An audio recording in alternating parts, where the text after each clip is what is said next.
For one, am grateful, Mrs. Bush, that they are finally bringing civilization to this savage land. I could not agree with you more, my dear. My daddy settled this land, and I know he'll be looking down on us, pleased at how we helped the natives. Yes, they've lost their land, but they've gained access to heaven.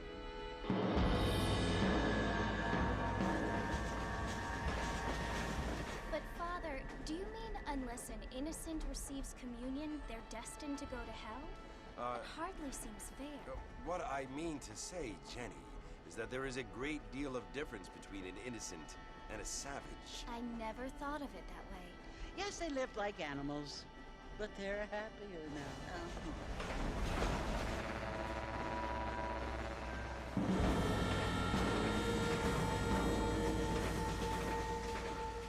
Not only do people now have motor cars, Father, but I heard that pretty soon we will be able to fly. No, only angels can fly, Jenny.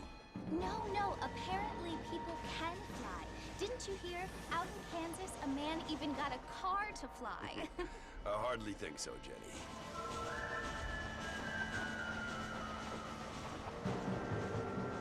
Apparently, Mr. Johns wants to run for governor, which is why he's so concerned with cleaning up the state. Nate Johns.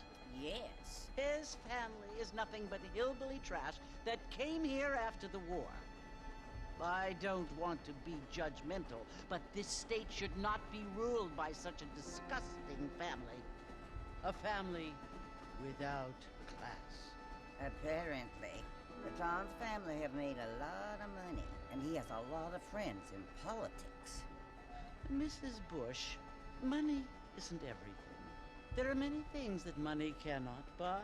It seems that money can buy voters, though.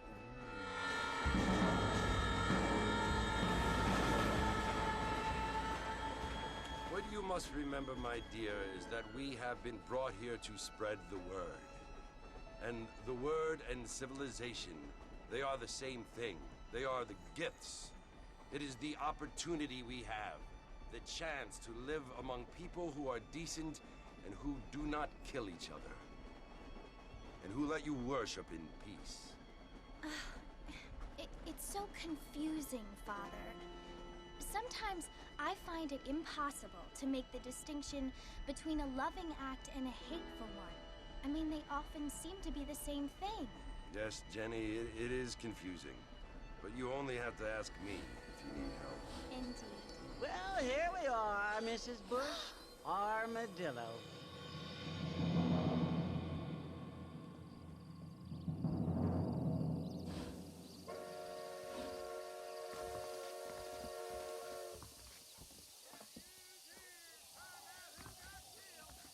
Good to see you still walking after that poker game.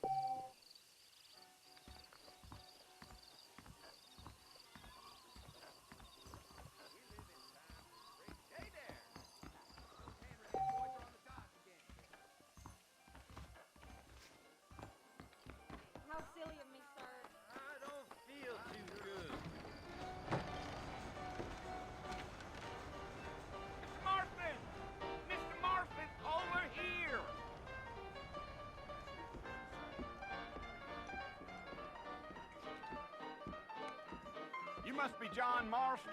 Sometimes. I'm Jake. Your friends from Blackwater hired me to guide you. They ain't my friends, but pleased to meet you, Jake. I got the horses saddled up and ready out front.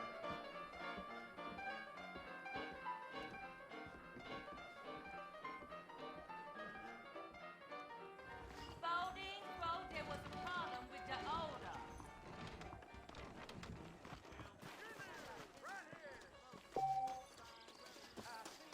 All righty, Mr. Marston, let's get.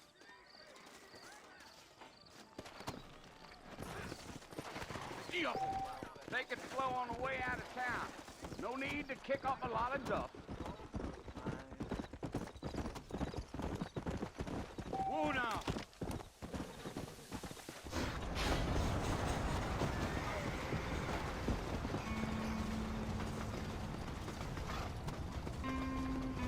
So it's Fort Mercy you want to visit? That's right. Ain't taking nobody up to the fort in a long time. Strange place for a decent fella to want to visit, if you don't mind me saying. Who said I was a decent fella? It's been abandoned for years now. Folks say it was built during the Mexican War. All kinds of soldiers around back then. Why'd they leave? Well, I ain't entirely sure. I heard they had to go up north to fight Indians, or maybe they got tired of being soldiers and went looking for gold. You know how things is. So what are you doing up at the fort? I'm looking for an old friend. Well, like I says, you ain't gonna find many folk around those parts these days. Those you do find are about as sociable as an ulcerated back tooth. I mean, I ain't one to judge a man by the company he keeps, but... Well, he ain't been friends for a long time.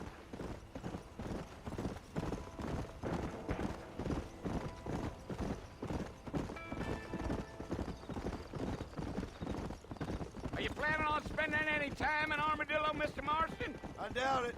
I ain't planning on staying very long. Well, if you're fixing for some female company, you can do a lot worse than Armadillo. Fine as cream gravy they are. Not like Thieves' Landing.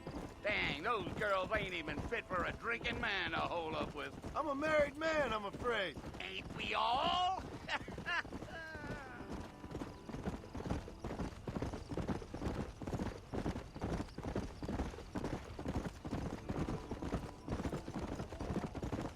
Yeah, so it was the marshal who hired me.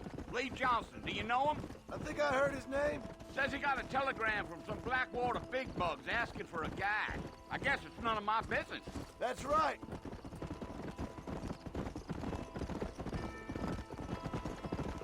Deal.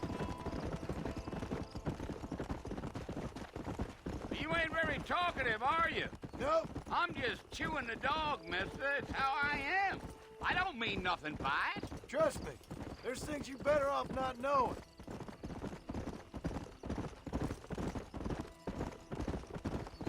I'll tell you, Mr. Marston, those coyotes eat better than I do.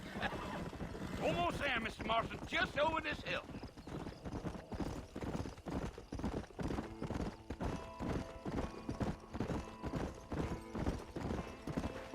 Easy. Ooh, there.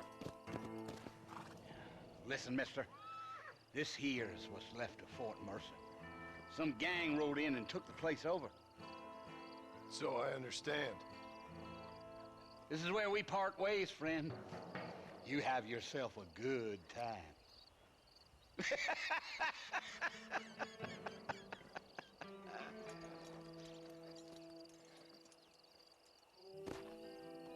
Go.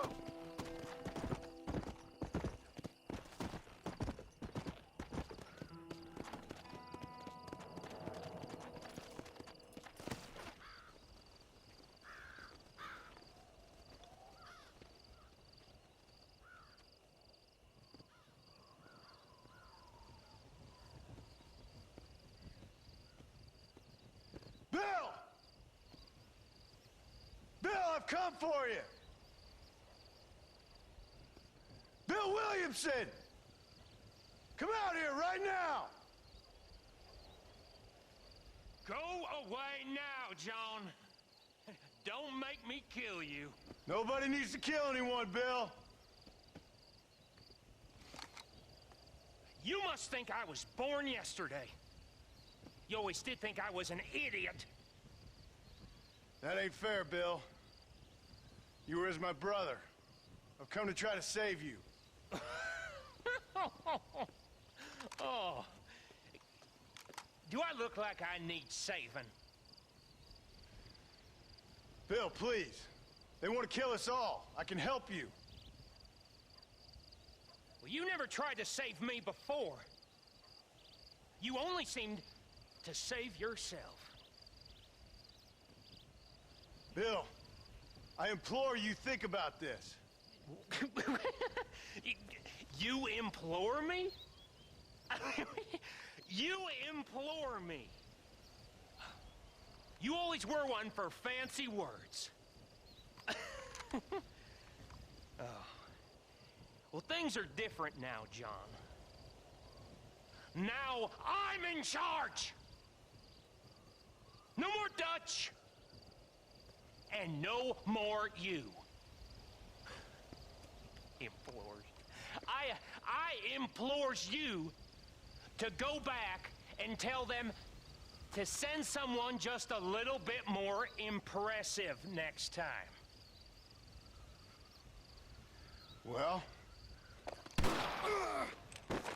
Oh. Poor John.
Well, you're alive. So it would seem. So, how do you feel? I don't know the polite word for it. I do. Stupid is the word we use around here. What were you doing? I was doing something stupid. Well, you'll be okay. Once you didn't die, the doctor said you'd be fine. He got the bullets out a couple days ago. Good. It cost us $15. I'm sorry, madam. Should have left me there to die. Did you want to die? I mean, was that it? Was that why you went straight out to Fort Mercer and picked a fight with the worst bandit in the county? To die, Mr. Mr. Marston. John Marston. Bonnie McFarland. Miss Bonnie McFarland. Well, you may be right, Miss McFarland. I don't know. Huh. So what were you doing? Trying to give Mr. Williamson a chance. For old time's sake. You know Bill Williamson? Knew him. Long time ago. Well, what was he like? Dumb. Just like you. Thank you, miss. See my hat? I have. And, what will you do now? Now I'm gonna take my time and go after him the less kind way. Well, that sounds very fun, Mr. Marston. Quite heroic, just like in those penny dreadfuls my brother used to read. Meanwhile, if you'll excuse me, I've got a ranch to run. Of course, if you're feeling better, why not take a ride with me later? Help me patrol the perimeter. You can earn back some of that money we wasted on doctor's bills. Of course. And thank you for saving my life, I mean. Next time, Mr. Marston, I strongly recommend you don't try to lose it quite so earnestly. I'll bear that in mind.